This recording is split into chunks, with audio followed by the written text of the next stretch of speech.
Just think about എന്ന ഈ ചാനലിലേക്ക് ഏവർക്കും സ്വാഗതം. ഇന്ന് നമുക്ക് ഫ്ലാസ്കിനെ പറ്റി രസകരമായ കുറച്ച് കാര്യങ്ങൾ കേട്ടാലോ.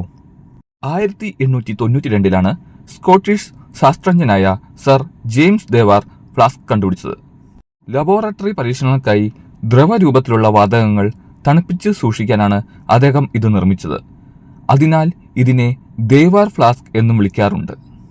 ഫ്ലാസ്ക് ഒരു വാണിജ്യ ഉൽപ്പന്നമായി വിപണിയിലെത്താൻ മുന്നോട്ട് വന്നത് ഒരു ജർമ്മൻ കമ്പനിയാണ്. അവർ ഒരു മത്സരത്തിലൂടെയാണ് ഇതിന് തെർമോസ് എന്ന പേര് തിരഞ്ഞെടുത്തത്. ചൂട് എന്നർത്ഥമുള്ള തെർമോ എന്ന ഗ്രീക്ക് വാക്കിൽ നിന്നാണ് ഇത് ഉണ്ടായത്. നിങ്ങൾക്കറിയുമോ ഫ്ലാസ്കിന്റെ പ്രവർത്തന രീതി? ഫ്ലാസ്കിനുള്ളിൽ 2 ഭിത്തികളുണ്ട്. ഇവയ്ക്കിടയിലുള്ള വായു നീക്കം ചെയ്ത് ഒരു ശൂന്യത അല്ലെങ്കിൽ വാക്യൂം സൃഷ്ടിച്ചിരിക്കുന്നു.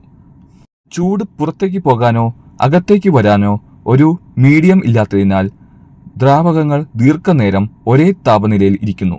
ഇതാണ് ഫ്ലാസ്കിന്റെ പ്രവർത്തന രീതി. ഈ ചാനൽ സബ്സ്ക്രൈബ് ചെയ്യാത്തവർ ദയവായി സബ്സ്ക്രൈബ് ചെയ്യണേ.